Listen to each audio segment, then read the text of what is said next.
The rain is relentless. Tushar is late leaving the office, his body heavy from a workday that should have ended hours ago. He breaks into a desperate sprint through slick, narrow streets, his lungs burning as he chases down the last transport of the night. He makes it. Stepping through the folding doors, he is greeted by a silent sanctuary, an entirely empty cabin. He slumps into a corner seat by the window, letting the cold draft of the storm soothe his frayed nerves. And physical exhaustion reaches a certain threshold, the brain stops requesting permission to shut down. The rhythmic thrum of the engine and the hypnotic patter of rain override his remaining focus. Tushar drops into an immediate, deep sleep. 2 minutes later, his eyes snap open. The quiet sanctuary is gone.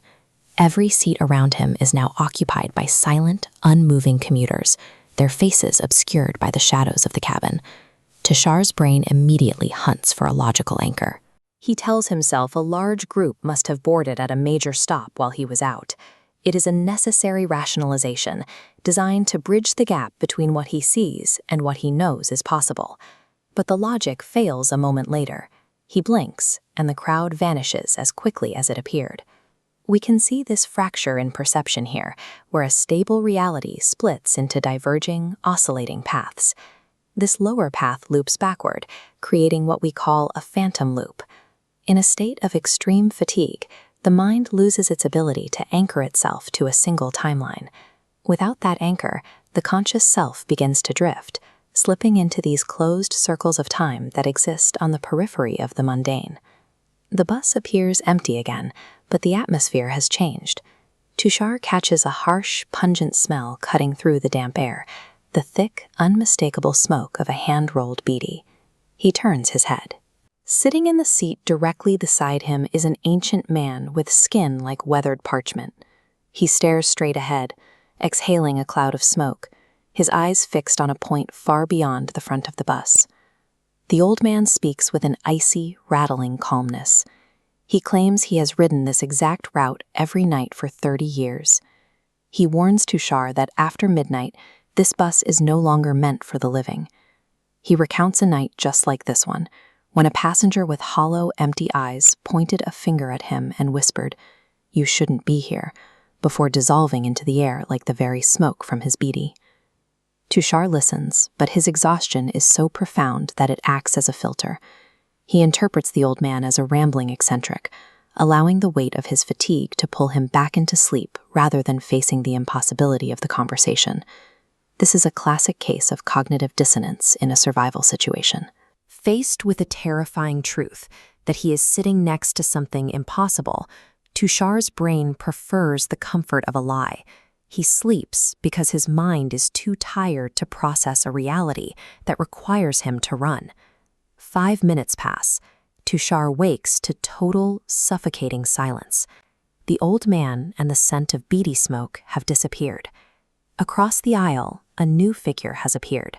A lone man sits under the flickering light, reading a newspaper that completely obscures his face. Tushar hesitates, then asks the man a question. The newspaper slowly lowers. Behind the paper, the man's skull is violently crushed, his face a mask of dried blood and empty, soulless eyes that seem to look right through Tushar. Tushar violently recoils, shutting his eyes tight. When he opens them, the gore is gone. The man is now smiling politely, looking perfectly healthy as he asks Tushar if he'd like some water.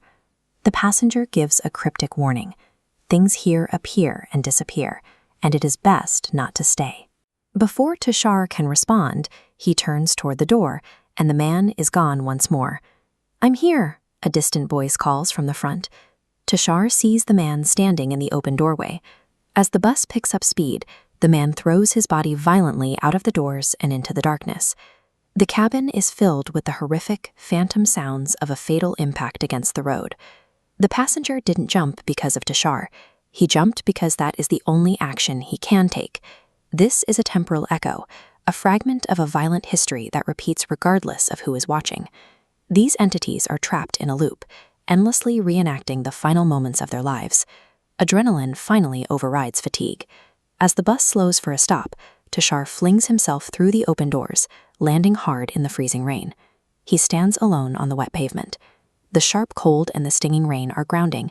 For the first time all night, the world feels solid and certain. He watches the bus pull away, and its true form finally emerges.